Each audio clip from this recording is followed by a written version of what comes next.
The bouncing back of light. Sir हाँ जी बताइए। Sir मेरा लाइव प्रोसेस आ रहा है हाँ मुझे पेपर पता में। है, हाँ मुझे पता है। ठीक है करवा दूंगा तो मैं। अब देखिएगा जैसे रिफ्लेक्शन था, तो रिफ्लेक्शन में हमने ये देखा था the bouncing back of light when it strikes on a smooth surface is known as reflection. ठीक, और रिफ्रैक्शन की अगर हम बात करेंगे तो रिफ्रैक्शन में ये होता है the bending of light when it travels from one medium to another medium. The bending of light when it moves from one medium to another medium. ऐसा होता है कि जैसे मान लीजिए कि लाइट जो है वो पहले एयर में थी और एयर से फिर ग्लास में एंटर कर जाती है, एयर से फिर ग्लास में एंटर कर जाती है। फॉर एग्जांपल हमने चश्मा लगाया है और चश्मे के थ्रू हम ये देख रहे हैं कि जो हमारी आईज में जो रोशनी आ रही है, जो रेज ऑफ लाइट आ रही है, वो कहाँ से आ रही है? वो एयर में से आ रही है। एयर में से फिर वो स्पेक्स का जो ग्लास है उस ग्लास में से ट्रैवल करा, ट्रैवल करने के बाद फिर मेरी आईज में आई। तो क्या होता है कि यहाँ पर लाइट जो है पहले एयर में गई, एयर में जाने के बाद ग्लास में एंटर कर गई। तो जब एक मीडियम था एयर और दूसरा मीडियम हो गया ग्लास, तो दोनों मीडियम में जब एयर जो है वो लाइट जो है जब एंटर करेगी तो उसमें थोड़ी बहुत बेंडिंग आएगी, वो थोड़ी बहुत बेंड हो जाएगी, वो स्ट्रेट लाइन में जाए जरूरी नहीं। ठीक है, तो हम ये कहते हैं कि जब एक मीडियम से दूसरे मीडियम में लाइट ट्रैवल करती है तब उसके पाथ में बेंडिंग आती ही आती है। उस बेंडिंग को ही हम रिफ्रैक्शन बोल देते हैं। रिफ्लेक्शन में क्या होता है? रिफ्लेक्शन में एक ग्लास होता है, ग्लास के पीछे वाली सरफेस जो है उस पर पेंट करा हुआ होता है, तो यानी कि वो मिरर की तरह बिहेव करेगा, उस पर टकरा कर लाइट वापस आती है। और जो लेंस है, लेंस में से लाइट आर पार निकल जाती है। ठीक है, लेंस में लाइट रुकती नहीं है, लेंस के केस में लाइट आर पार निकल जाती है। तो रिफ्लेक्शन के केस में हमने जो पढ़ा है वो है मिरर, और रिफ्रैक्शन के केस में जो हम पढ़ेंगे वो है लेंस। तो मिरर में और लेंस में दोनों में अंतर है। ये जो चश्मा लगाया है ये लेंस है, अगर इसी की एक सरफेस पॉलिश कर दी जाए तो हम इसके आर पार नहीं देख सकते। ठीक है ना, फिर हमको अपनी ही आंख उसमें दिखाई देने लगी, तो हम ये बोलते हैं कि वो क्या हो जाता है, वो मिरर हो जाता है। तो दैट इज रिफ्लेक्शन, और लेंस के केस में रिफ्रैक्शन। तो ये नोट करेंगे। रेयर फ्रैक्शन, रेयर फ्रैक्शन तो अलग चीज है। आपका जो अभी 9th क्लास में आप थे ना, तो 9th क्लास में एक चैप्टर था साउंड, वो आपके सिलेबस में से हट गया था। उसमें ऐसा होता है कि जब भी कभी हम ये कहते हैं कि साउंड वेव्स ट्रैवल कर रही है, तो साउंड वेव्स दो तरीके से ट्रैवल करती है। ऐसा होता है, आपने एक ये देखा होगा,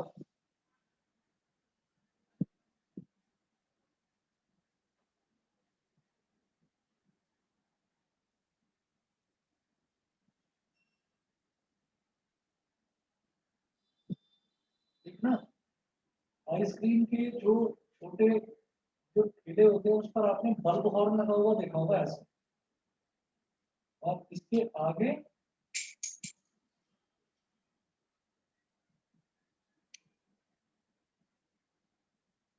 इस तरीके से भोंपू लगा रहता है,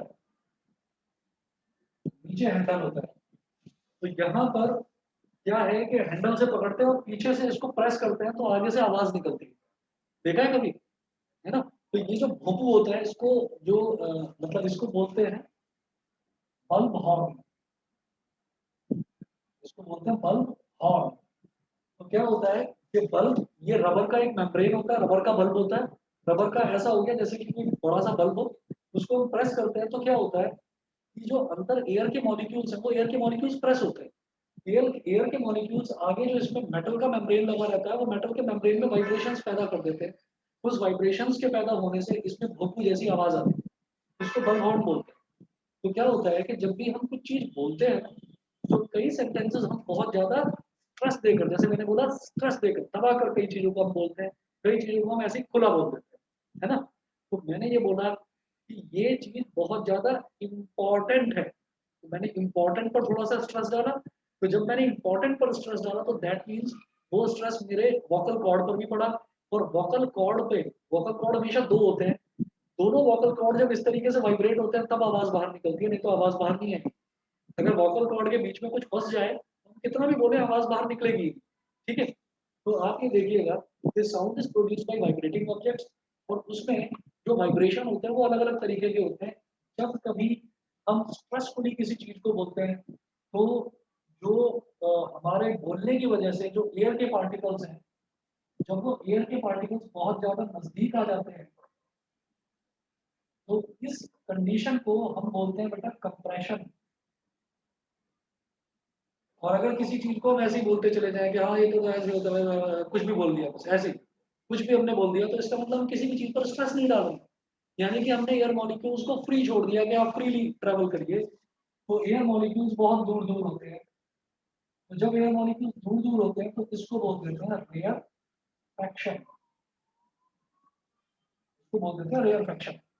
तो साउंड में अगर एयर मॉलिक्यूल्स नजदीक हैं तो उसको हम बोल देते हैं कंप्रेशन, और अगर एयर मॉलिक्यूल्स बहुत ज्यादा दूर हैं तो उसको हम बोल देते हैं रेयर फ्रैक्शन। इसका रिफ्रैक्शन से कोई लेना देना नहीं, ठीक है। तो रिफ्रैक्शन भी कभी कंफ्यूज मत होना, रेयर फ्रैक्शन बिल्कुल अलग कॉन्सेप्ट है, साउंड में यूज होता है। बताइए जी, क्लियर है? आदित्य, देवांशी, इशिता, क्षितिज, पालकी। Yes sir. Yes, sir. Yes sir. ठीक है जी। अच्छा, अब मैं स्टार्ट करता हूँ यस रिफ्रैक्शन। सर। ओके, उसके बाद नेक्स्ट हेडिंग डालेंगे आप, नया चैप्टर है रिफ्रैक्शन ऑफ लाइट।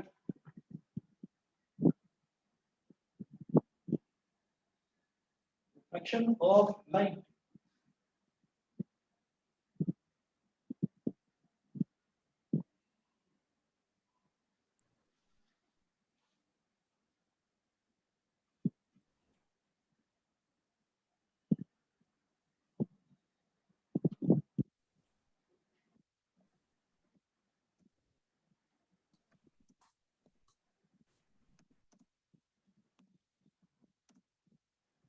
युग, आवाज आ रही है?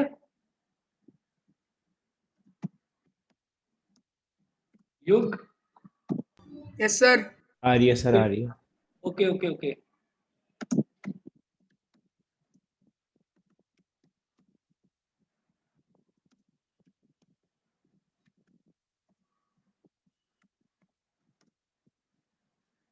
देखिएगा, रिफ्रैक्शन ऑफ लाइट में आप लिखेंगे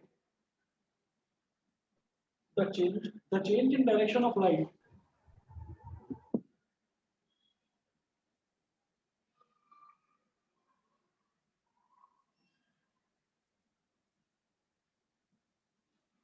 the change in direction of light the change in direction of light when it passes from one medium to another medium. The change in direction of light when it passes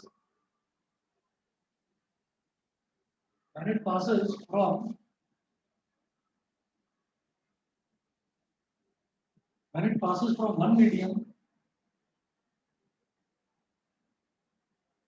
to another medium obliquely.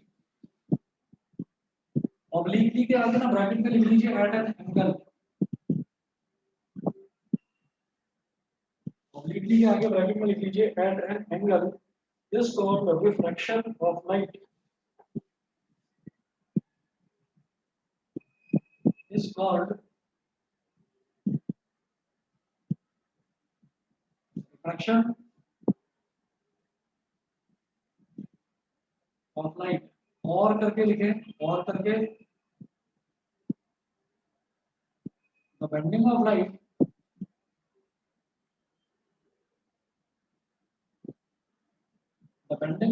when it passes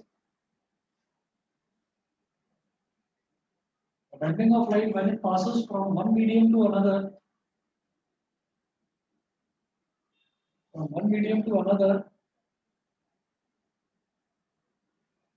is called refraction.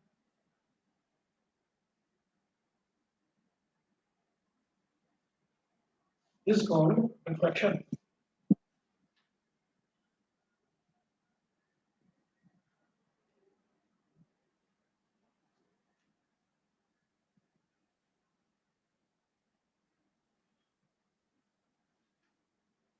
अब इसमें आप ये देखेंगे कि एक ना, मैं आपको एक चीज ये बताता हूँ कि यहाँ पर ऐसा होता है कि अगर मान लो आपने कभी माचिस देखी हो, तो माचिस जो होती है, मैच बॉक्स जो होता है, जो मैच बॉक्स होता है, मैच बॉक्स को अगर आप टोटली ये समझ लीजिए कि आपने कांच का बना दिया मैच बॉक्स, ठीक है। तो अगर माचिस जो है वो कांच की बनी हुई है, ठीक है, ट्रांसपेरेंट ग्लास की बनी हुई है तो उसको मैं बोल देता हूँ एक रिफ्रैक्टिंग ग्लास स्लैब।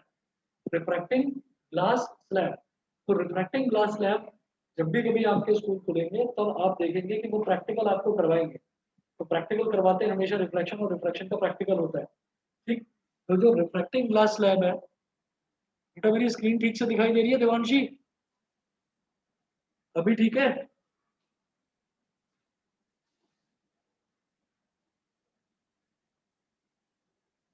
अभी ठीक है, बताइए।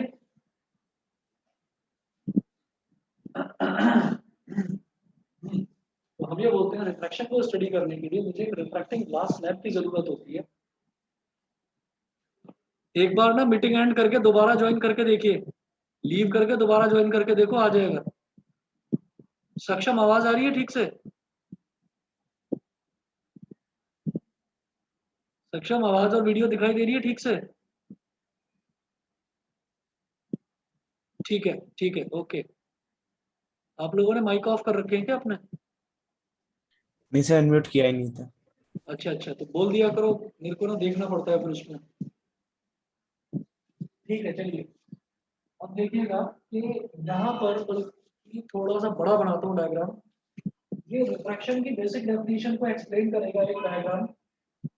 अगर मैं ग्लास स्लैब ले लूँ तो ग्लास स्लैब इस तरीके का होगा। देखो, देखने में एक रिफ्रैक्टिंग ग्लास स्लैब ऐसा होगा।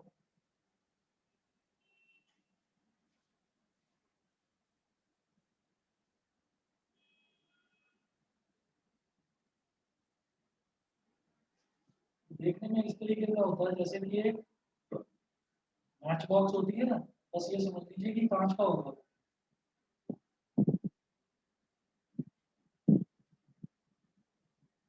इस तरीके का होगा, ग्लास का बना हुआ होगा। ठीक है, जैसे कि एक बॉक्स हो, इसको उठाकर ऐसे रख देते हैं सीधा। तो ऐसे फ्रंट से देखने से तो मेरे को ये रेक्टेंगल के जैसा नजर आता है। अब हम क्या करेंगे कि ऑब्लिकली, ऑब्लिकली का मतलब क्या है कि एट एन एंगल इस पर एक लाइट रे इंसिडेंट करवा देंगे। ठीक है, तो लाइट रे इंसिडेंट हुई इस पर, यहाँ पर ऐसे।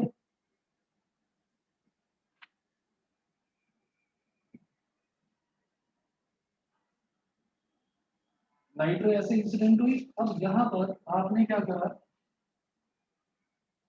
जिस पॉइंट पर लाइट रे इंसिडेंट होती है वहां पर हम नॉर्मल ड्रॉ कर लेते हैं। नॉर्मल यानी कि परपेंडिकुलर। मैंने यहाँ पर नॉर्मल ड्रॉ कर दी। नॉर्मल के साथ जो इंसिडेंट रे जो एंगल बनाती है उसको हम क्या बोल देते हैं, एंगल ऑफ इंसिडेंस। ये हो गया आई।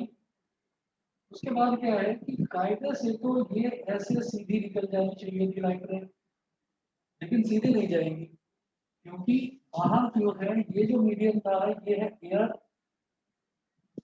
और ये जो मीडियम है ये है ग्लास। लाइट एयर से ग्लास में एंटर कर रही है। एयर जो है, एयर ऐसी है, एयर में एकदम खुला खुला मीडियम है। खुला खुला मीडियम का मतलब क्या है कि मैं एयर में अपना हाथ ऐसे ऐसे आराम से मूव कर सकता हूँ।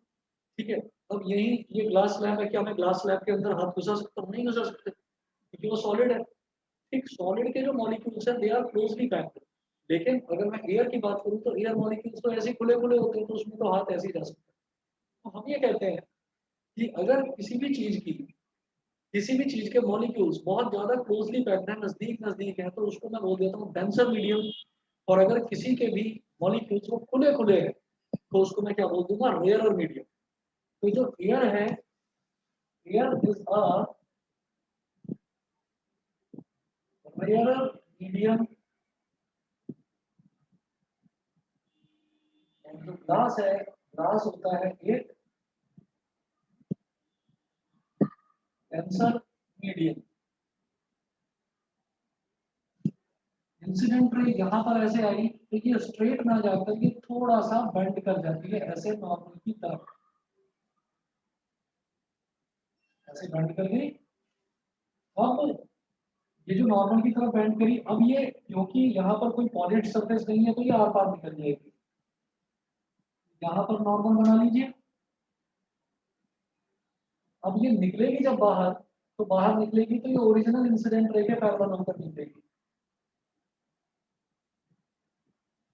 समझ गए? तो मैं ये बोलता हूँ कि पहले इंसिडेंट रे कहाँ पर थी? एयर में थी। फिर इंसिडेंट रे जो है वो अंदर चली गई एक मीडियम के, यहाँ पर अंदर जाने के बाद रिफ्लेक्ट बैक होकर बाहर नहीं आ रही है। एक मीडियम से दूसरे मीडियम में जाने के बाद वापस ओरिजिनल मीडियम में आने का मतलब होता है इमरजेंस। इमरजेंस का मतलब क्या है कि किसी एक चीज में से होकर गुजर के फिर वापस बाहर आ जाना, उसको कहते हैं इमर्जिंग आउट ऑफ समथिंग, किसी चीज में से होते हुए बाहर निकलना। ठीक है, हम ये बोलेंगे ये क्योंकि इंसिडेंट रे है, ये वाली जो है इस रे को हम बोलेंगे रिफ्रैक्टेड रे। रिफ्लेक्टेड नहीं, रिफ्रैक्टेड रे। और जो ग्लास में से होके वापस एयर में निकल रही है इसको मैं बोलूंगा इमर्जेंट रे, because it is emerging out of something, because it is emerging out of this glass, तो इसको बोलेंगे इमर्जेंट रे। अब इंसिडेंट रे ने नॉर्मल के साथ जो एंगल बनाया वो है एंगल ऑफ इंसिडेंस। रिफ्रैक्टेड रे ने जो एंगल बनाया this is called angle of refraction. तो नॉर्मल तो दो जगह है भाई, नॉर्मल तो दो जगह है। यहाँ पर देखिए ये जो रिफ्रैक्टेड रे है ये यहाँ से लेकर यहाँ तक पूरी रिफ्रैक्टेड रे है। ये नॉर्मल है तो नॉर्मल के साथ ये क्या बना रही है? आर। आर मतलब एंगल ऑफ रिफ्रैक्शन। ये भी ये रिफ्रैक्टेड रे यहाँ पर भी तो नॉर्मल है तो ये इसके साथ भी आर बना रही है एंगल ऑफ रिफ्रैक्शन। और ये जो इमर्जेंट रे है, इमर्जेंट रे जो नॉर्मल के साथ एंगल बनाएगी उसको बोल देंगे ई। ई मतलब एंगल ऑफ इमर्जेंस।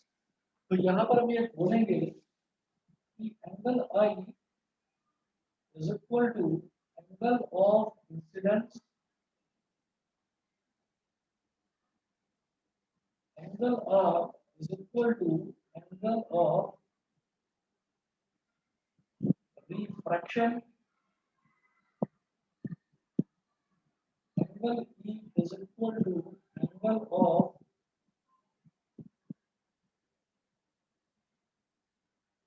emergence। मेरी बात समझ में आ गई? इंसिडेंट रे जो एक एंगल पर है, इंसिडेंट रे जो ऑब्लिकली स्ट्राइक कर रही है, इंसिडेंट रे एयर से ग्लास के अंदर एंटर हुई, ग्लास के अंदर एंटर होते ही हल्का सा नॉर्मल की तरफ टिल्ट हो गई, हल्का सा बेंड हो गई। भाई बेंडिंग को ही तो रिफ्रैक्शन बोलते हैं। ठीक है, the bending of light when it passes from one medium to another is called refraction. तो ये रिफ्रैक्शन हो गया, इसीलिए इसको बोलेंगे रिफ्रैक्टेड रे। रिफ्रैक्टेड रे नॉर्मल के साथ जो एंगल बनाएगी वो आर है, तो ये नॉर्मल है तो इसके साथ आर बना रही है, ये नॉर्मल है तो इसके साथ भी आर बनाएगी।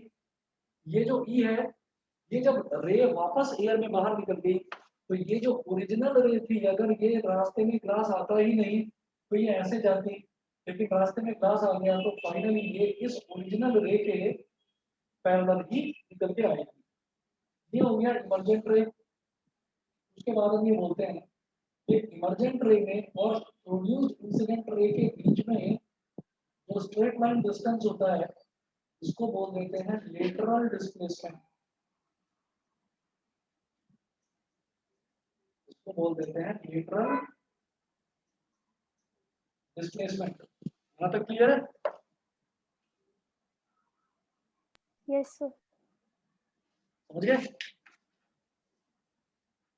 लेटरल डिस्प्लेसमेंट हो गया, ये हो गया, ये सारी चीज हो गई। अच्छा, आदित्य क्लियर है? आदित्य, गरिमा, देवांशी, ईशिता, Yes, sir. Yes, sir. क्षितिज, पालकी, पार्थ, प्राजक्ता।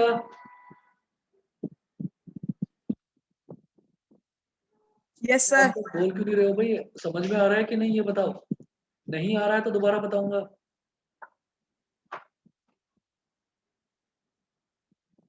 ठीक है, चुप्पी बैठे रहो। हाँ अभी बताओ। अब आप ये देखिएगा कि यहाँ पर क्या होगा कि यहाँ पर जो एंगल ऑफ इंसिडेंस है और एंगल ऑफ इमर्जेंस है ये तो हमेशा इक्वल होंगे।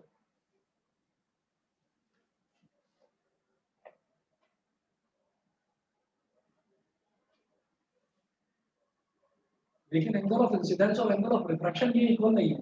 ये पूछना है।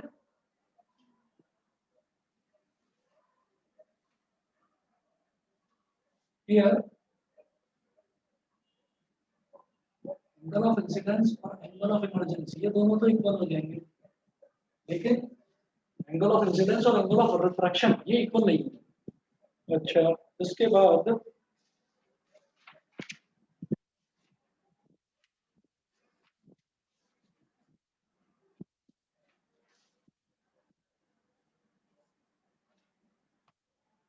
यहीं पर एक चीज कर लीजिएगा, laws of refraction of light.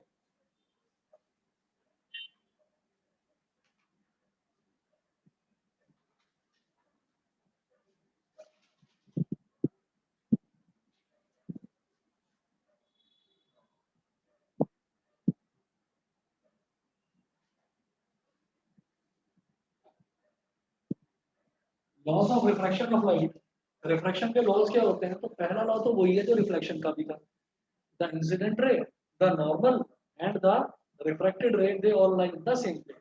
ठीक है,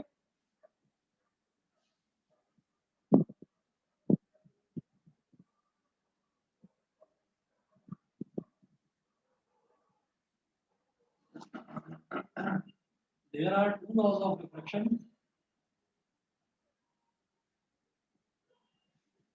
First है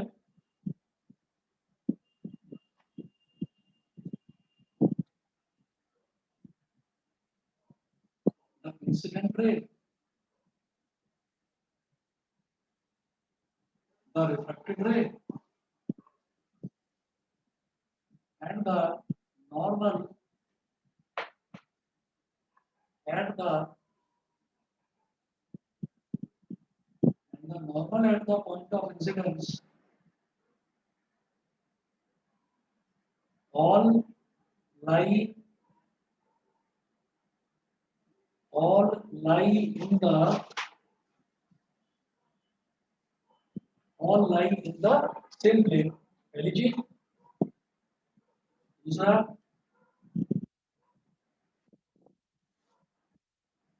the ratio of the SIN sign of the ratio of the sign of angle of incidence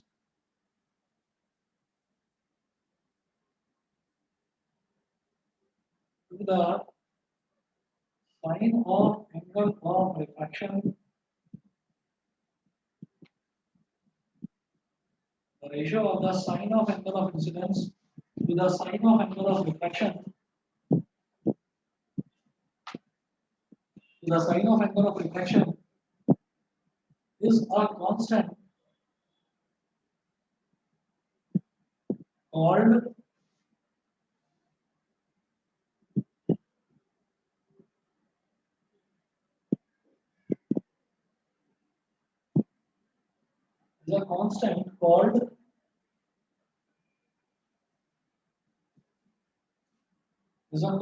called refractive index, is a constant called refractive index। और refractive index को आप क्या करते हैं, जैसे स्मॉल n होता है ना, स्मॉल n का ये वाला हिस्सा थोड़ा सा नीचे खींच दो बस, स्मॉल n का ये वाला हिस्सा थोड़ा सा नीचे खींच दीजिए, इसको बोलते हैं बेटा ईटा, ETA इसको बोलते हैं, प्रोनाउंसिएशन है इसका ईटा। जैसे n बनाया हो और n को थोड़ा सा नीचे खींच दीजिए, इसको बोलते हैं ईटा। ठीक है, अब इसके बाद ये क्या है जो आपको लास्ट में बताया, ये है theta is equal to sine of angle of incidence upon sine of angle of refraction.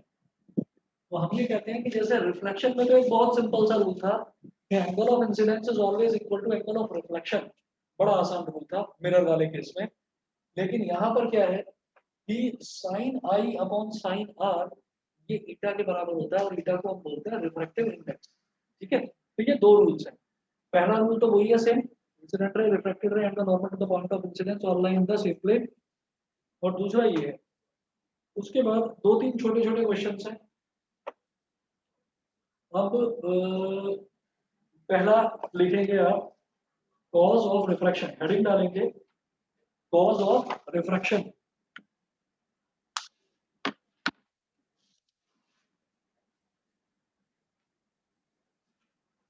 मैं ये मिटा रहा हूँ पूरा।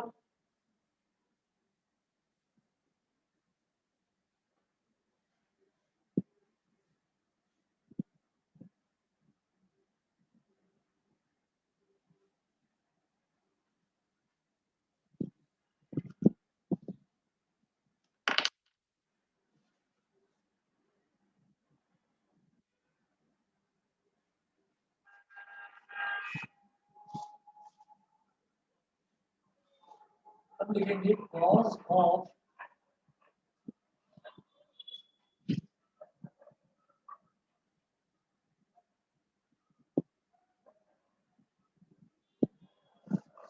cause of refraction. Cause of refraction में आप लिखेंगे ये रिफ्रैक्शन होता ही क्यों है। रिफ्रैक्शन का मतलब क्या है, बेंडिंग ऑफ लाइट, मतलब एक मीडियम से दूसरे मीडियम में जब लाइट ट्रैवल करती है ऐसा क्या होता है कि वो बेंड हो जाती है ना, वो देखना। तो कॉज ऑफ रिफ्रैक्शन आप इसमें लिखेंगे the refraction of light is due to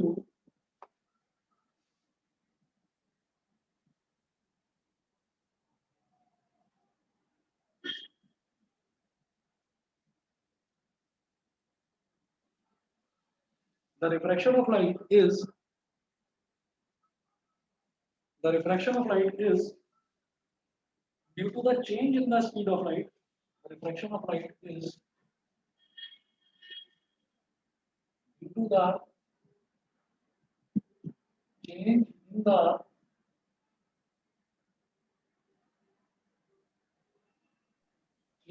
the speed of light. The refraction of light is due to the change in the speed of light on going from one medium to another.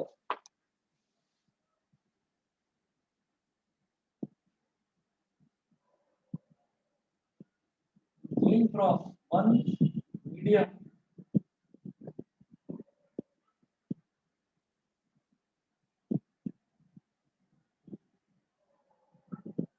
going from one medium to another, है ना। अब क्या होता है कि एक medium से दूसरे मीडियम में जाते हैं, जब भी कभी रे ऑफ लाइट एक मीडियम से दूसरे मीडियम में जाएगी तो कुछ ना कुछ तो लाइट की स्पीड में कुछ ना कुछ तो चेंज आएगा ही, है ना।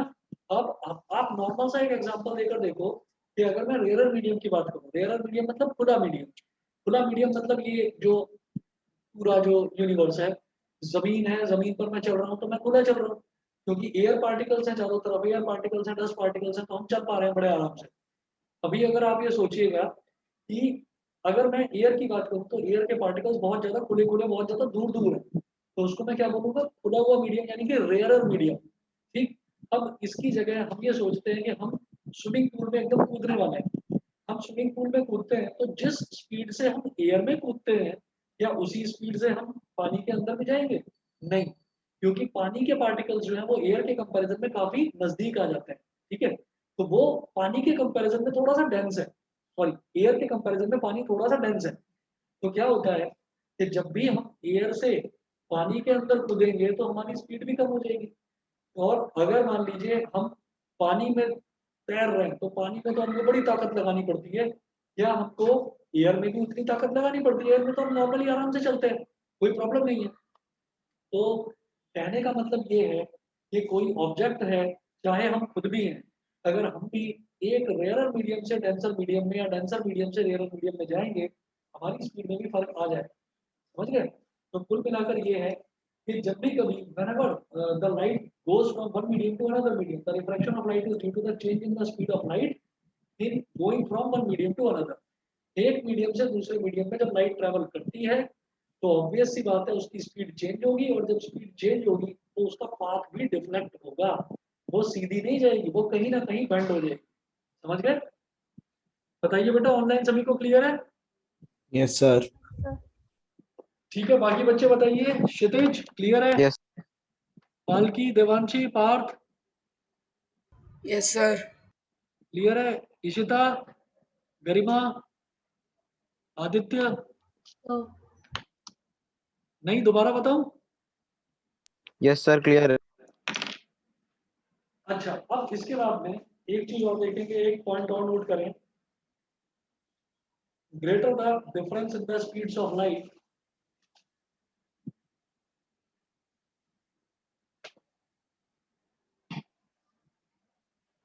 Greater the difference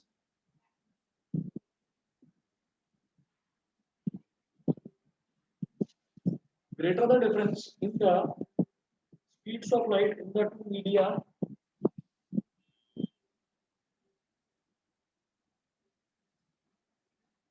greater the difference in the speeds of light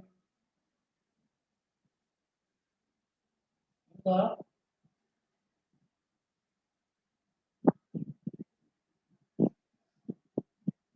the two media, greater will be the amount of refraction.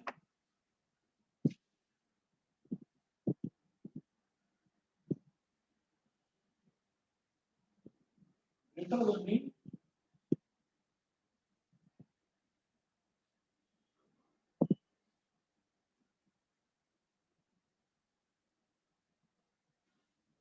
the amount of refraction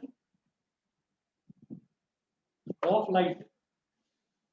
जितना ज्यादा स्पीड्स में डिफरेंस होगा रिफ्रैक्शन भी उतना ही ज्यादा होगा। अच्छा, मीडिया का मतलब क्या होता है? जैसे अगर मान लीजिए हम मीडियम के प्लूरल फॉर्म की बात करते हैं, जैसे रेडियस होता है ना, रेडियस के प्लूरल को क्या बोल देते हैं? रेडियाई।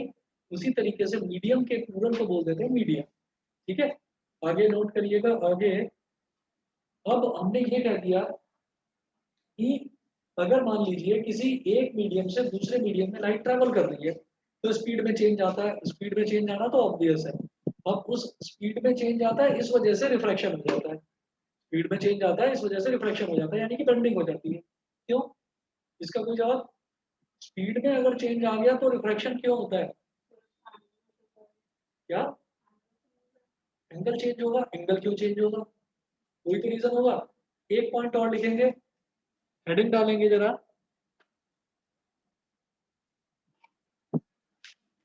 हेडिंग डालिएगा, why a change in speed of light causes refraction.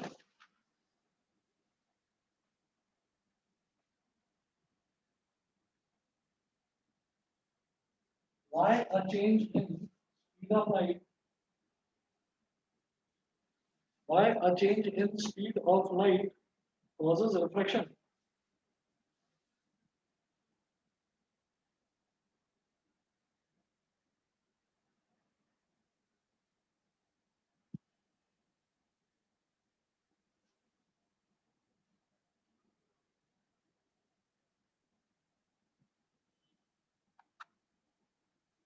Why a change in speed of light causes refraction?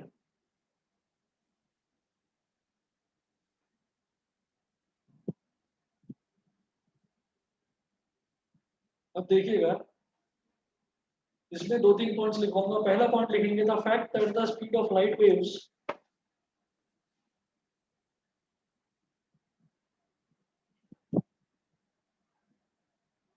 the fact that the speed of light waves on one side of a beam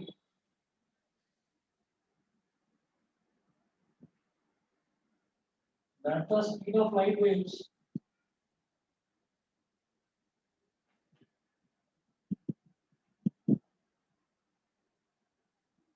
the fact that the speed of light waves on one side of a beam of light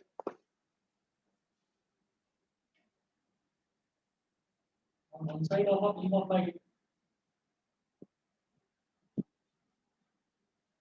on one side of a beam of light changes a little before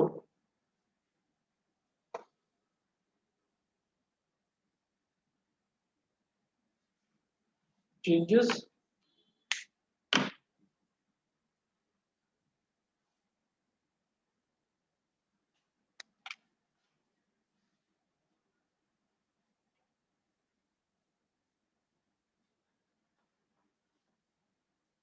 changes a little before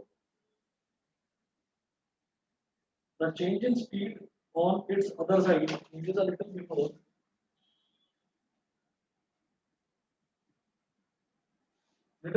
the change in speed of light the change in speed of light change in speed of light on other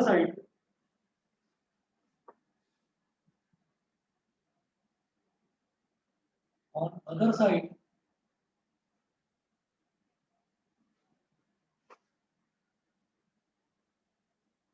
causes a change in direction of light causes a change in direction of light बस ये एक line लिखनी है। अब इसमें ना क्या समझ में आता है, हम ये कहेंगे कि why a change in speed of light causes refraction. ये आपने ये कह दिया कि रिफ्रैक्शन क्यों होता है, रिफ्रैक्शन इस वजह से होता है क्योंकि एक मीडियम से दूसरे मीडियम में जब लाइट जाती है तो स्पीड उनकी चेंज होती है, स्पीड चेंज होती है तो रिफ्रैक्शन हो जाता है। ठीक है, अगला सवाल ये होगा कि अच्छा लाइट की स्पीड चेंज होने से रिफ्रैक्शन कैसे हो जाता है, तो हम ये कहेंगे कि लाइट की स्पीड चेंज होने से रिफ्रैक्शन इस वजह से हो जाता है क्योंकि जैसे ये ग्लास स्लैब है, जैसे कि ये ग्लास स्लैब है, इस ग्लास स्लैब में ये लाइट वेव एंटर करी, तो जब ये लाइट वेव एंटर करेगी तो इस लाइट वेव का थोड़ा हिस्सा, मतलब कि आगे वाला हिस्सा पहले एंटर कर जाएगा, पीछे वाला हिस्सा बाद में एंटर करेगा। तो इसका मतलब ये है कि जब ये आगे वाला हिस्सा एंटर करेगा तो इसकी स्पीड चेंज हो गई, इसकी स्पीड चेंज हो गई क्योंकि ये ग्लास के अंदर एंटर कर गया है। लेकिन पहले वाला जो पीछे वाला है उसकी स्पीड तो उतनी ही है, तो वो उसको पुश करेगा आगे, वो उसको पुश करेगा ताकि वो भी उसी लाइन में अलाइन हो जाए। लेकिन क्या है कि ये आगे अलाइन नहीं हो पाएगा बिकॉज ये जो है ये ग्लास के अंदर आ चुका है, तो पीछे वाला उसको पुश करेगा लेकिन वो पुश नहीं हो पाएगा, तो वो कहेगा कि अच्छा भाई तू जबरदस्ती पुश कर रहा है, मैं अपना रास्ता ही बदल देता हूँ। तो इसने क्या करा, इसने अपना रास्ता ही बदल दिया। तो ये लाइट वेव्स की हाइपोथेटिकल, हाइपोथेटिकल यानी कि एक फर्जी लाइन है, इमेजिनरी लाइन है। ठीक, और दूसरी तरीके से हम ये समझ सकते हैं कि एक मीडियम के इस तरफ लाइट कुछ और है, इस तरफ लाइट कुछ और है, तो बेंडिंग होगी ही होगी। और एक तरीके से समझ सकते हैं, आपने कभी टीवी पर, डिस्कवरी पर या एमटीवी वगैरह पर आपने देखा होगा कि कुछ लड़के क्या है वो मोटरसाइकिल पर स्टंट्स लगाते हैं।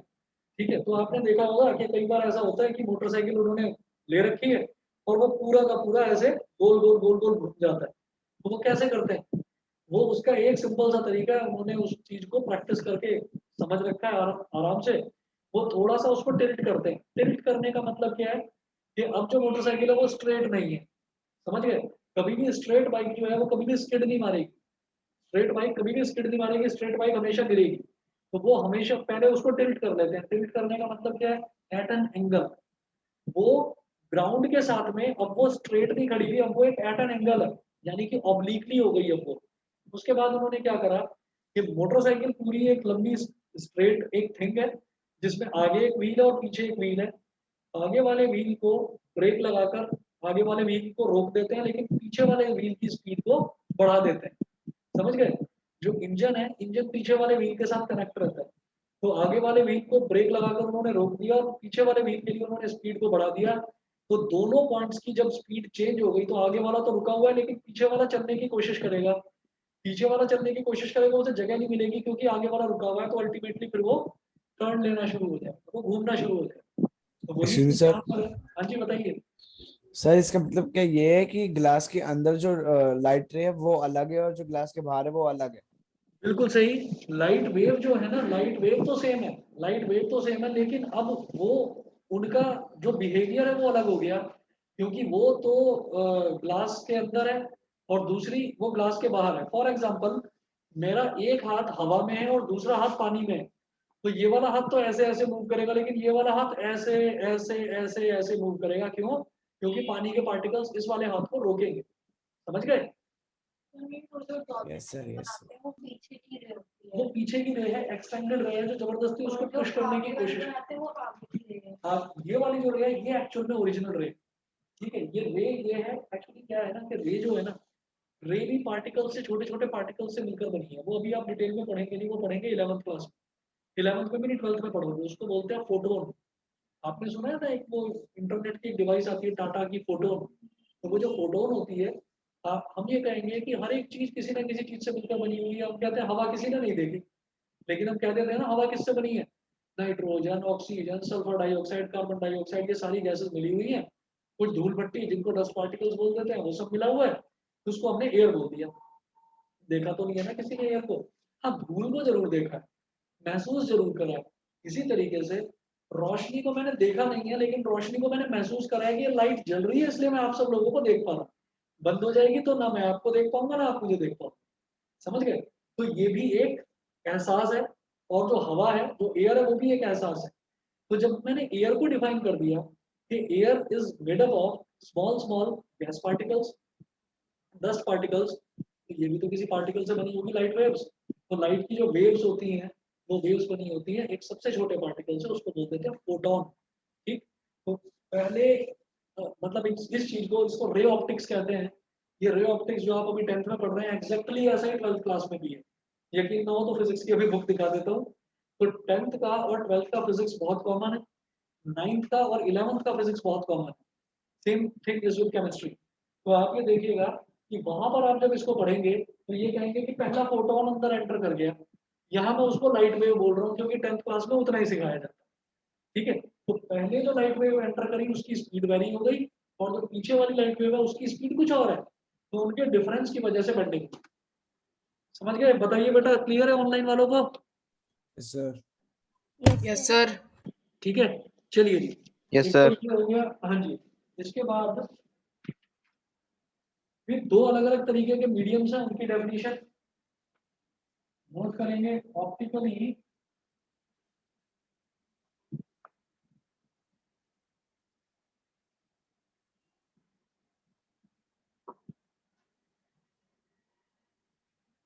Optically rare medium. Optically rare medium क्या होता है ये देखेंगे। A medium in which the speed of light is more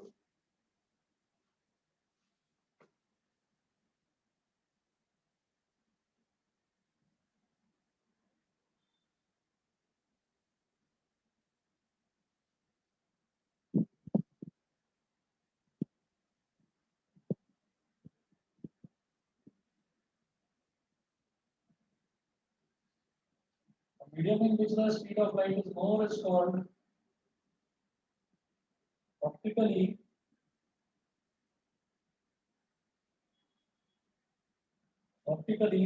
rarer medium. A medium in which the speed of light is more is called optically rarer medium। सीधी सीधी बात है कि जहां पर लाइट जो है वो आराम से ट्रेवल करेगी, उसको मैं बोलूंगा खुला खुला मीडियम। खुला खुला मतलब रेयर मीडियम। ठीक, डेंसर मतलब बहुत घना मीडियम। तो ऑप्टिकली डेंसर मीडियम वो इसका जस्ट उल्टा हो गया कि जहां पर जो स्पीड ऑफ लाइट है वो बहुत कम होगी, उसको मैं बोल दूंगा optically denser medium.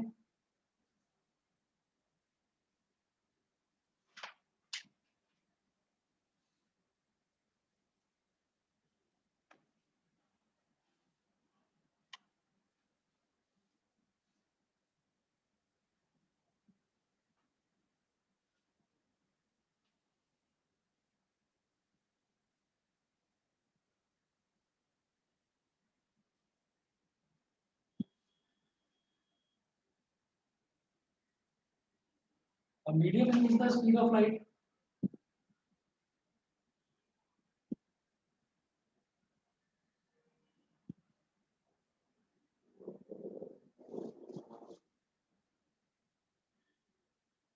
A medium in which the speed of light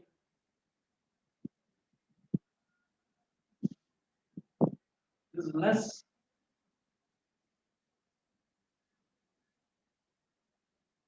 is known as an optically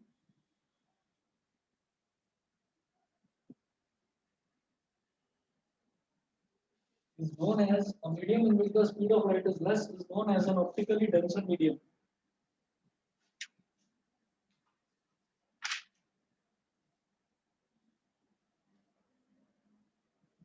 उसके बाद ऑप्टिकली रेयर मीडियम और ऑप्टिकली डेंसर मीडियम के दो तीन चीजें, दो तीन केसेस देखेंगे।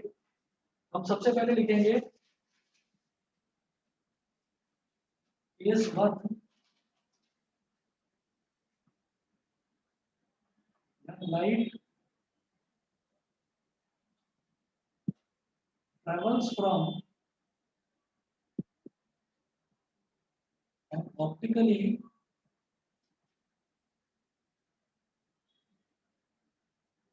rarer medium to optically denser medium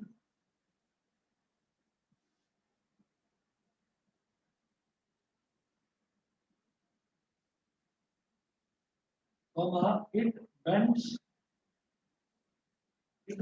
towards the normal।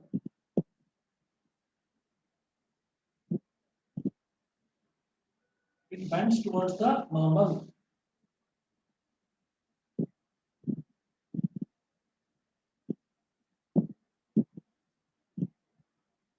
Incident ray है और ये रिफ्रैक्टेड रे है। जाना सीधा था लेकिन ये नॉर्मल की तरफ बेंड हो गई, नॉर्मल की तरफ झुक गई। क्यों? क्योंकि यहाँ पर एयर था और यहाँ पर है ग्लास।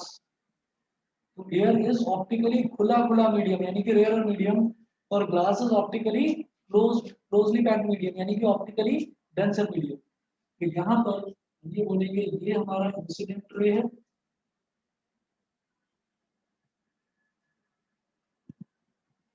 और ये वाला रिफ्रैक्टेड रे।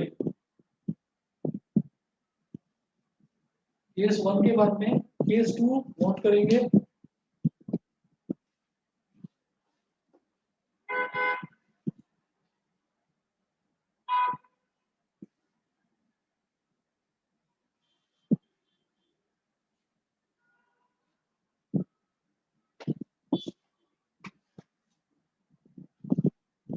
केस 2 में है when light travels from, अब इसका उल्टा है।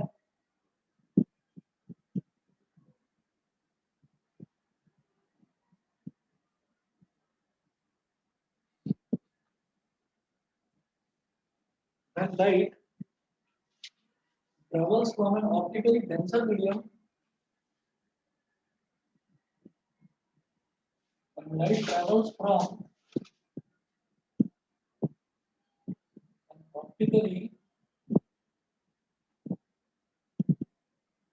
an optically denser medium to an optically rarer medium,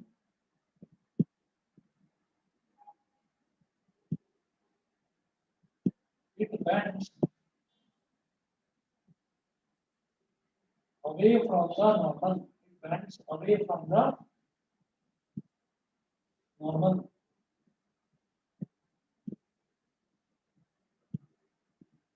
इसमें देखिएगा फिर से वही एग्जांपल हम रिफ्रैक्टिव ग्लास स्लैब का लेंगे। तो यहाँ पर सोचिएगा कि ओरिजिनली रे ऑफ लाइट ग्लास स्लैब के अंदर ही थी और ये जब यहाँ से बाहर निकलेगी तो जाना तो स्ट्रेट चाहिए था, लेकिन इट बेंड्स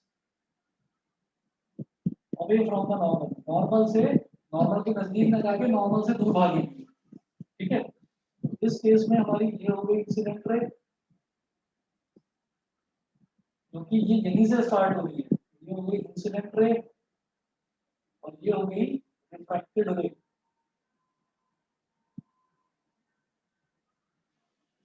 इंसिडेंट रे और रिफ्रैक्टेड रे। बताइए बेटा, ऑनलाइन भी सभी को क्लियर है, समझ में आ रहा है इतना? Yes sir. Yes, sir. ठीक है, Yes. ठीक है। Yes, sir. उसके बाद ये केस फर्स्ट हो गया, केस सेकंड हो गया। Case first Yes, sir. Okay okay. जब कोई भी रे ऑफ लाइट एक ऑप्टिकली रेयर मीडियम से ऑप्टिकली डेंसर मीडियम में एंटर करेगी तो it bends towards the normal. जब कोई भी ray of light optically denser medium से रेयर मीडियम में ट्रैवल करेगी तो it bends away, it moves away from the normal. Normal से दूर भागती। ठीक है, उसके बाद में case 3,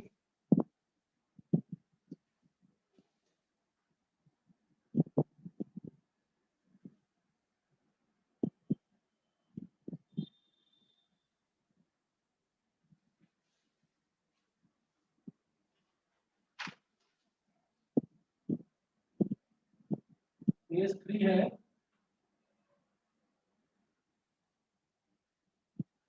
when a light ray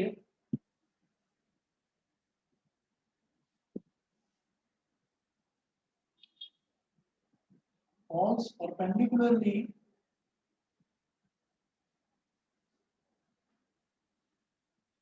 on a glass slab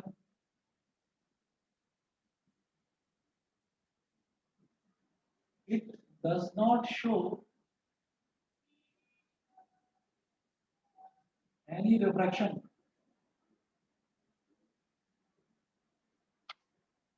That is, it passes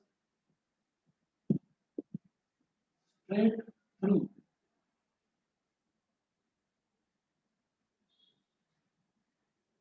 That is, it passes straight through.